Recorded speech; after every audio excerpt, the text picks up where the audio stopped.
बारहे मावल के वीरों, आज लाखों के पालनहार शिवाजी राजे अपनी जान जोखिम में डालने वाले हैं। आज हिंदवी स्वराज के लिए मर मिटने या फिर मार देने का समय आ चुका है। अपनी अपनी भवानी को बाहर निकाल लो। हर हर महादेव। 10 नवंबर 1659 की सुबह प्रतापगढ़ किले के नीचे एक शामियाना लगाया गया। राजे ने ये शामियाना अफजल्ला भटारी की मौत के लिए बनवाया है। शिवाजी द ग्रैंड रिबेल में दर्ज है कि उस शामियाने की छत को बहुत अच्छे तरीके से सजाया गया था। उस जमीन पर बहुत ही कीमती कालीन बिछाई गई थी, जिसके कारण अफजल खान को ऐसा लगे कि ये सब उसके स्वागत के लिए किया जा रहा है। अफजल खान से मुलाकात से पहले शिवाजी महाराज ने सूर्य देवता को प्रणाम कर भवानी देवी की पूजा की और सुबह भोजन करने के बाद उन्होंने एक सफेद रंग की पोशाक पहनी। उस पोशाक के नीचे उन्होंने लोहे से बना खुद की सुरक्षा के लिए एक अस्त्र पहना, जिसे जिरह बख्तर कहते हैं। आज जहीर बख्तर को भी अपना काम करना होगा। वो अफजल खान भटारी कूटनीतिक संधि को ना तोड़े, ऐसा हो नहीं सकता है। जादूनाथ सरकार ने लिखा है कि अफजल खान के साथ मुलाकात से एक दिन पहले छत्रपति शिवाजी महाराज ने बाजी प्रभु देशपांडे से कहा था, बाजी, आप अपने मावलों के साथ जावली के जंगल में तैनात रहिएगा। अफजल खान भटारी ने कर्नाटक के कई राज्यों के साथ धोखा किया था, यहाँ भी वो कुछ ऐसा ही करेगा। राजे, आप चिंता ना करिए। इस बार अफजल्ला भटारी के सामने स्वराज जी की सेना खड़ी है। तारीख 10 नवंबर 1659। छत्रपति शिवाजी महाराज ने पगड़ी पहनी। अपनी पगड़ी के नीचे उन्होंने एक लोहे की टोपी भी पहनी। इसी के साथ अपनी दाहिनी आस्तीन में उन्होंने बिछुआ नाम का अस्त्र रखा। मेरे बाएं हाथ में लोहे के शेर के पंजे की शक्ल का ये वाघनख आज एक नया इतिहास लिखेगा। वाघनख, जिसका शाब्दिक अर्थ है बाघ का पंजा। इस घातक हथियार में एक दस्ताने और एक छड़ से जुड़े 4 अथवा 5 घुमावदार ब्लेड होते हैं, जिसे खुद की सुरक्षा या फिर सीक्रेट तरीके से हमला करने के लिए डिजाइन किया गया था।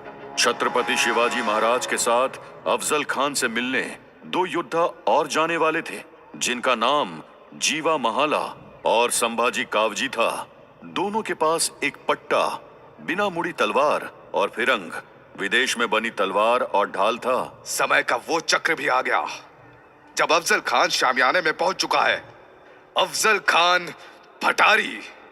दूसरी तरफ प्रतापगढ़ दुर्ग के नीचे सामियाने में अफजल खान भटारी भी छत्रपति शिवाजी महाराज का इंतजार कर रहा था। मुझे ये काफिर अफजल्ला भटारी कहते हैं। आज ये अफजल्ला भटारी दिखाएगा कि असली हिंदू द्वेषी क्या होता है। इसी तेज धार से उस शिवाजी की गर्दन अलग होगी। आखिर वो समय आ गया जब इतिहास भी करवट लेने वाला था। छत्रपति शिवाजी महाराज शामियाने के अंदर पहुंचे तो उन्होंने देखा कि अफजल खां वहां बने एक चबूतरे के ऊपर खड़ा हुआ है। जैसे ही अफजल खां भटारी ने शिवाजी महाराज की तरफ देखा, उसके चेहरे के ऊपर हंसी आ गई। उसने मुस्कुराते हुए अपनी दोनों बाहें फैला दी। आओ आओ शिवाजी, मुझे पूरे दक्कन में कोई दूसरा शिवाजी नहीं मिला। एक जमींदार का लड़का किस तरह राजकुमारों की तरह अपने शामियाने को सजा सकता है। अफजल खान भटारी, ये कालीन बड़ी बेगम के प्रतिनिधि के स्वागत के लिए बिछाई गई है। इतना सुनते ही अफजल खां भटारी खुश हो गया और उसने छत्रपति शिवाजी महाराज को हंसते हुए गले लगाने के लिए अपनी बाहें फैला दी। आओ आओ शिवाजी, गले मिलो। इसके बाद छत्रपति शिवाजी महाराज और अफजल खान ने एक दूसरे को गले लगाया। गले मिलते हुए 2 सेकंड ही हुए थे कि शिवाजी महाराज के शरीर में जकड़न महसूस होने लगी। अफजल खान एक भारी भरकम राक्षस की तरह था। उसने अपने बाएं हाथ से किसी हाथी की पकड़ की तरह शिवाजी महाराज की गर्दन को जकड़ लिया। शिवाजी, इसी तरह मैंने तेरे भाई को ही मारा था। देखते ही देखते अफजल खान भटारी की पकड़ मजबूत होती गई। छत्रपति शिवाजी महाराज कुछ कर पाते कि अफजल खान ने दाहिने हाथ से एक खंजर निकाला।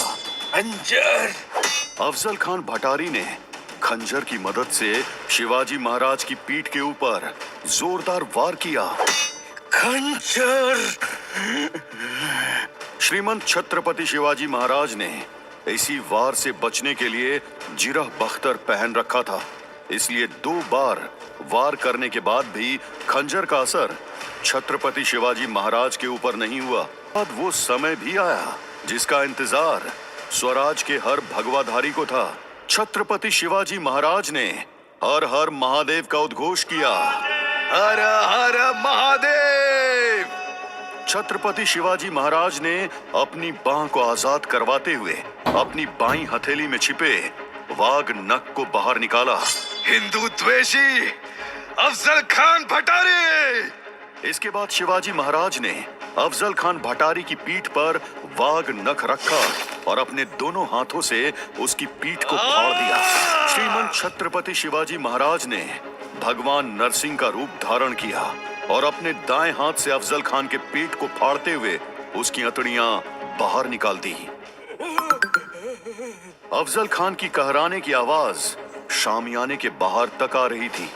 उस आवाज को सुनकर अफजल खान का सैनिक, जिसका नाम challenging destiny of Chhatrapati Shivaji नामक किताब में सैयद बांदा बताया गया है, वो तलवार लेकर शामियाने के अंदर की तरफ चिल्लाते हुए दौड़ा। या अल्लाह, आदिल शाही के साथ धोखा! सैयद बांदा के सामने छत्रपति शिवाजी महाराज के योद्धा जीवा महालिया अपनी तलवार लेकर आए। छत्रपति शिवाजी महाराज के योद्धा जीवन माल्या ने सैयद बांदा को मौत के घाट उतार दिया। अफजल खान भटारी भी जमीन में गिर चुका था। मराठा सैनिकों ने तुरही यानी विगुल बजा दिया। विगुल की आवाज सुनते ही जावली के जंगल से वीर बाजी प्रभु देशपांडे अपने मावलों के साथ बाहर निकले।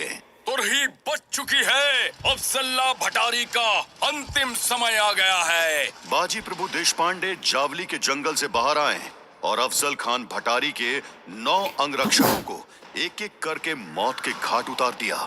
अफजल खान भटारी अपनी बाहर निकली आंतों के साथ खिसकते हुए भागने की कोशिश कर रहा था। मराठा योद्धा संभाजी कावजी ने हिंदू द्वेषी न जाने कितने मंदिरों को तोड़ने वाले अफजल खान भटारी के सर को धड़ से अलग कर दिया।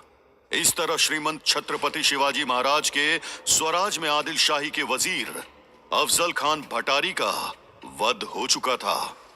पहले से तयशुदा योजना के हिसाब से श्रीमंत छत्रपति शिवाजी महाराज प्रतापगढ़ दुर्ग के ऊपर गए और तोपचियों से कहा, हिंदू द्वेषी अफजल खान भटारी का सर्वनाश हो चुका है, तोपों से गोले दागे जाए। स्वराज की तोपें दागी जा चुकी थी। भारतवर्ष में औरंगजेब के हितैषी और आदिल शाही सल्तनत के कर्ता धर्ता खतरनाक हिंदुओं से नफरत करने वाले अफजल खान भटारी का श्रीमंत छत्रपति शिवाजी महाराज ने वध कर दिया था। 10 नवंबर 1659 प्रतापगढ़ दुर्ग से स्वराज की तोपों के चलने का मतलब यही था, अफजल खान के बचे हुए सैनिकों के ऊपर हमला करने का समय आ चुका है। तोपों की आवाज के बाद अफजल खान के खेमे में अफरा तफरी मच गई। बचे हुए 1000 सैनिक शामियाने तक आने के लिए पहाड़ी पर चढ़ने लगे। अफजल खान के 1000 सैनिकों की मुलाकात पहाड़ी के बीच में ही स्वराज के बाजी प्रभु देशपांडे के मावलों से हुई। आदिल शाही सल्तनत के 1000 सैनिक शामियाने की तरफ आ रहे हैं। छापामार युद्ध का समय आ गया है। स्वराज के सैनिकों ने छापामार तकनीक से एक एक करके सभी 1000 सैनिकों को मौत के घाट उतार दिया। जिसके तन तन में स्वराज, वो मराठा आदिल शाही सल्तनत का एक भी राक्षस बचना नहीं चाहिए। आदिल शाही सल्तनत की बड़ी बेगम की नजरों में सर्वशक्तिमान अफजल खान और उसकी सेना की ऐसी हालत होने के बाद पूरे दक्कन में श्रीमंत छत्रपति शिवाजी महाराज की धाक जम चुकी थी। छत्रपति शिवाजी महाराज के वीर मराठा योद्धा मोरोजी पिंगले, अन्नाजी दत्तो, बाजी प्रभु देशपांडे समेत कई मराठा योद्धाओं ने एक एक करके आदिल शाही के अधीन आने वाले 21 किलों पर स्वराज का भगवा लहरा दिया। दूसरी तरफ अफजल खां भटारी का बेटा फजल खान आदिल शाह की बड़ी बेगम के साथ मिलकर नई सेना तैयार कर रहा था। उसकी नई सेना में एक नाम और जुड़ गया था। ये नाम था सिद्दी जौहर का। मैं हूँ कुरनूल का जागीरदार सिद्दी जौहर, जिसने इस इतनी बड़ी काली सेना को बनाया है। लोग मुझे जिद्दी और घमंडी योद्धा कहते हैं। मैं वही सिद्दी जौहर हूँ जिसने कुरनूल के असली जागीरदार के बेटे को मौत के घाट उतार कर पूरी कुरनूल जागीर को अपने कब्जे में कर लिया था। अब मैं अफजल खान की कब्र खुदवाने वाले शिवाजी के कब्र की सुरंग बनाऊंगा।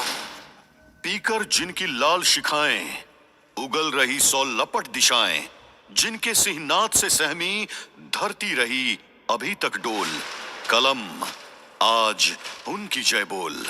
अब इस शौर्य गाथा में सिद्दी जौहर की भी एंट्री हो चुकी है, जिसके साथ जुड़ा हुआ श्रीमंत छत्रपति शिवाजी महाराज के एक महासंग्राम, जिसे इंडियन 300 भी कहा जाता है। अब अगले एपिसोड में होगी इंडियन 300 कहे जाने वाले उस महासंग्राम की दस्तक। साथ ही क्लाइमेक्स के साथ जानेंगे बैटल ऑफ पन्हाला के बारे में।